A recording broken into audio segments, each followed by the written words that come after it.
चलिए तो अब हम चंदे की कैलकुलेशन के कुछ क्वेश्चंस कर लेते हैं, है ना। आइए देखते हैं अपन। इसको हम दोनों तरीके से सॉल्व करेंगे, फॉर्मेट बना के भी कर सकते हैं और अकाउंट बना के भी सॉल्यूशन कर सकते हैं। चलो पहले क्वेश्चन देखते हैं अपन। निम्न सूचनाओं के से आय व्यय खाते में दिखाई दी जाने वाली चंदे की राशि निकालना है अपन। यहाँ पर वर्ष 2016-17 की बात हो रही है। वर्ष 2016-17 में प्राप्त चंदा, तो हमें जो रिसीव हुआ है, हमें जो कैश में मिला है 16-17 में, जो कैश में मिला है, इनकम नहीं, इनकम का तो कैलकुलेशन हमें करना है अभी। ये क्या है, पैसा मिला है कैश में, है ना। इसमें हो सकता है पिछले वर्ष का भी कुछ हो और आने वाले वर्ष का भी कुछ हो, है ना। तो टोटल हमें अमाउंट कितना मिला है, 1 लाख रुपए मिला हुआ है। तो हमने फॉर्मेट के हिसाब से लिखा है इसमें, वर्ष के दौरान प्राप्त चंदा कितना है, 1 लाख रुपए। ठीक है, अब हम अकाउंट में कहाँ लिखते हैं ये चीज़, यहाँ पर वर्ष के दौरान प्राप्त चंदा रोकड़ या बैंक के थ्रू अपन को मिला है 1 लाख रुपए। ठीक है, अब देखिए आ गई वर्ष 2016-17 के अंत में बकाया चंदा 16,000 रुपये। देखिए ये अपन ईयर जो बनाते हैं वो बना लेते हैं पहले। अभी हम ये 16-17 में हैं, इसके पहले कौन सा ईयर था, 15-16, इसके आने वाला कौन सा है, 17 और 18। अभी ये कैलकुलेशन करने वाले हैं हम 16-17 का। 16-17 में हमें 1 लाख रुपए मिली थी, हमने यहाँ पर लिख दिए। अब हमने बोला था 16-17 के अंत में बकाया चंदा, 16-17 का अंत कहाँ है, यहाँ पर है। 16-17 के अंत में बकाया चंदा मतलब कि है ये इनकम इसी ईयर की, बस मिल नहीं पाया इस साल। है ये इनकम कौन सी, 16,000 रुपये इसी ईयर की, लेकिन वो पैसा मिल नहीं पाया, बाकी रह गया साल के अंत तक। ठीक है, तो इनकम है तो ऐड करना है हमें फॉर्मेट में, तो इसमें हम क्या करते हैं, ऐड कर देते हैं वर्ष के अंत में अदत्त। ठीक है, ऐसा लिखेंगे और 16,000 रुपये यहाँ लिख देंगे। वहाँ यहाँ पे क्या लिखेंगे, वर्ष के अंत में अदत्त, ये रहा वर्ष के अंत में अदत्त राशि कहाँ लिखना है हमें, यहाँ लिखना है 16,000 रुपये।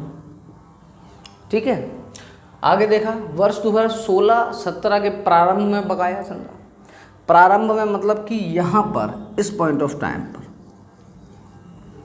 16-17 का प्रारंभ कहाँ है, यहाँ पर। अब 16-17 का प्रारंभ मैंने आपको बताया था कि 15-16 का अंत और 16-17 का प्रारंभ एक ही बात है। मतलब ये हुआ कि ये जो चंदा बकाया रह गया है, ये 15-16 में बकाया रह गया था। कब रह गया था, 15-16 के अंत में बकाया रह गया था। मतलब वो इनकम जो है वो 15-16 की थी। ये जो अदत्त है 10,000 रुपये, ये सन 15-16 में मिलना बाकी रह गया था, तो इनकम ये 15-16 की है, ना कि 16-17 की। ठीक है ना। तो यहाँ पे अगर हम बोलते हैं कि 16-17 के प्रारंभ में बकाया, इसका मतलब ये हुआ कि पिछले वर्ष के अंत में बकाया, और ये हमारी 16-17 की इनकम नहीं है, ये 15-16 की इनकम है, उसमें हम ऐड कर चुके होंगे। हमें इन 10,000 को निकालना है इस 1 लाख में से, क्योंकि ये हमारी इनकम इस साल की नहीं है। तुमने यहाँ पे माइनस कर दिया वर्ष के प्रारंभ में अदत्त। ठीक है, कितना, 10,000 रुपीज़। हमने इसको कैलकुलेट किया, चलिए कर लेते हैं अभी। पहले ये लिख लें हम, वर्ष के प्रारंभ में अदत्त ये रहा, तो हमने फॉर्मेट के हिसाब से यहाँ पे लिख दिया 10,000 अकाउंट के हिसाब से, कि 10,000 रुपीज़ प्रारंभ में अदत्त रह गए हैं हमारे, बस। और कुछ नहीं पूछा है, क्वेश्चन ने कुछ नहीं बोला है, कोई इन्फॉर्मेशन नहीं है, आपको बस निकालना है आपकी इस ईयर की इनकम क्या है। तो कुछ नहीं, 1 लाख में ऐड करेंगे 16,000 रुपये, लेस करेंगे 10,000, तो कितना आएगा, 1,06,000 रुपये। ये 1,06,000 रुपये जो है वो आय व्यय खाते में लिखा जाएगा। कहाँ जाएगा, ये आय व्यय खाते में लिखा जाएगा, आय की तरफ। ये सन 2016-17 की इनकम है। ऐसे ही इसमें अपन ने देखा कि ये टोटल कितना हो रहा है, 1,16,000 रुपये।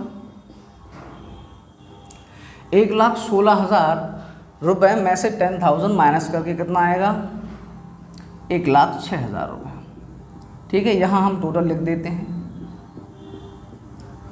और ये जो है वो आय व्यय खाते में जाने वाला है। तो इस तरीके से हम सेम क्वेश्चन को अकाउंट बना के भी और फॉर्मेट बना के भी क्या कर सकते हैं, सॉल्व कर सकते हैं। किन्हीं लोगों को अगर समझ में नहीं आई हो ये चीज़ तो बार बार वीडियो को देखें, ठीक है। जब मैं बढ़ा रहा था चंदे का अकाउंट तो वो जाके देखें वीडियो आप। चलिए तो अपन सेकंड क्वेश्चन करते हैं। सेकंड क्वेश्चन में वही आय व्यय खाते में जाने वाली चंदा की राशि का कैलकुलेशन करना है हमें। क्वेश्चन दिया हुआ है, वर्ष 2016 की बात हो रही है।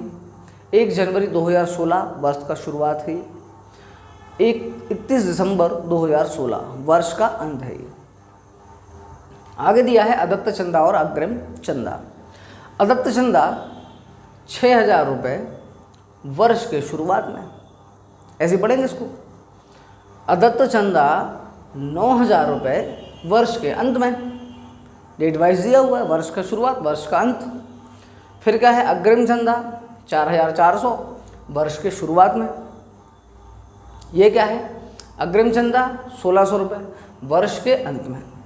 वर्ष के शुरुआत और वर्ष के अंत के अदत्त और अग्रिम हमें दिए हुए हैं।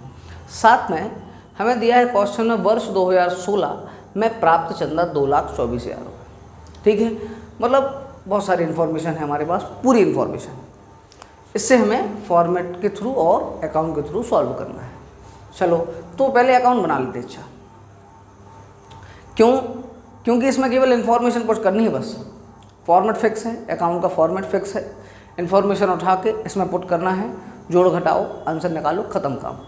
ठीक है, देखो अदत्त चंदा वर्ष के शुरुआत में 6,000 रुपये ये लिखा हुआ है।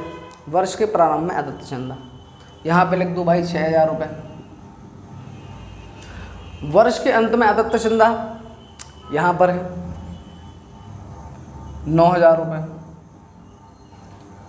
वर्ष के प्रारंभ में अग्रिम चंदा कहाँ पे है, यहाँ पर है, कितना, 4,400। वर्ष के अंत में अग्रिम चंदा कितना है, 1,600 रुपये, यहाँ पे लिख दूँ, ख़त्म काम। हमें चंदा कितना मिला, 2,24,000 रुपये। तो बैंक से या रोकड़ से हमें मिला है 2,24,000 रुपये। बस हमें बैलेंस अमाउंट निकाल के यहाँ लिखना है जो कि आय व्यय खाते में जाने वाला है। तो यहाँ से हम कैलकुलेट कर लेंगे। लगाइए टोटल कितना आ रहा है इसका। तो कितना है, 229 आ गया भाई। ठीक है, हमने क्वेश्चन को सॉल्व कर लिया सब्सक्रिप्शन का अकाउंट बना के।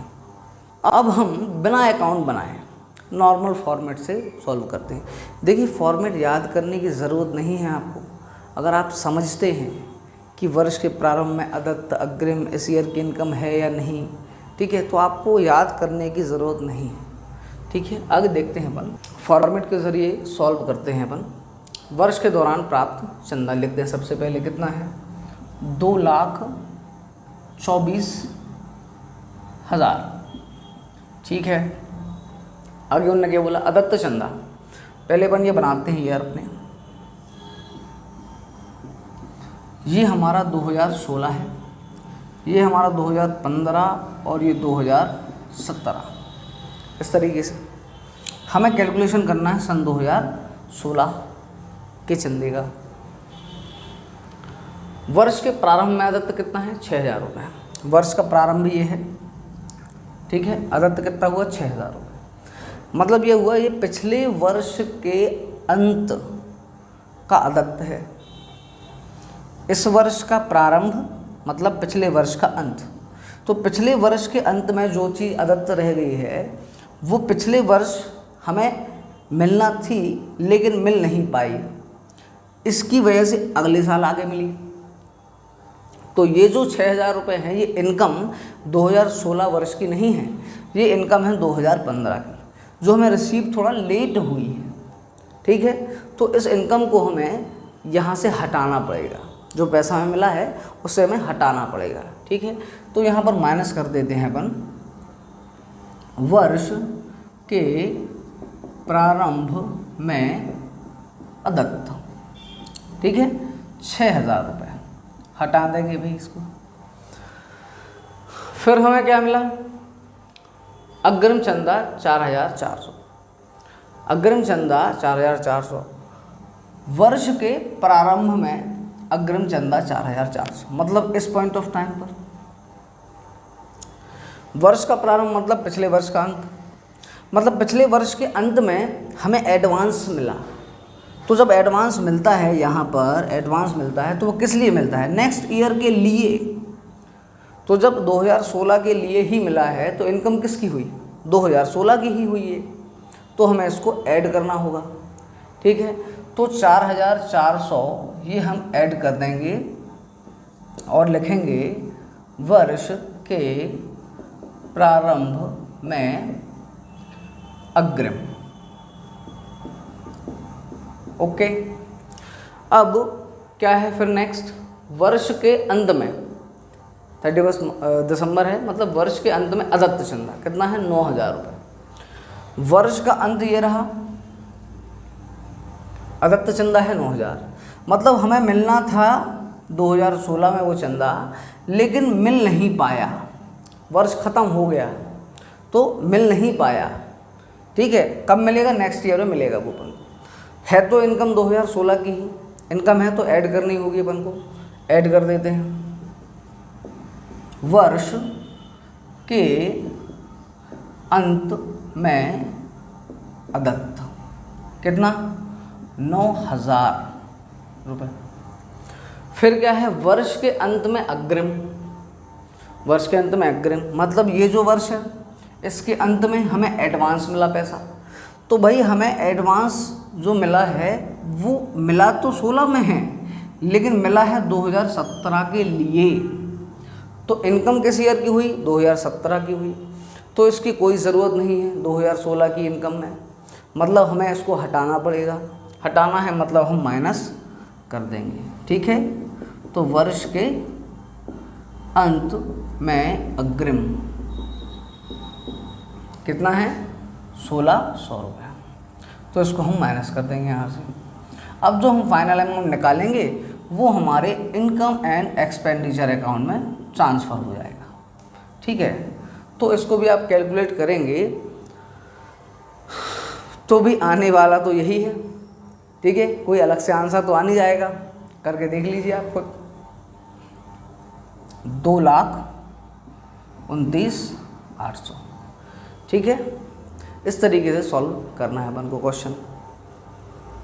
चलिए अब हम देखेंगे थर्ड क्वेश्चन।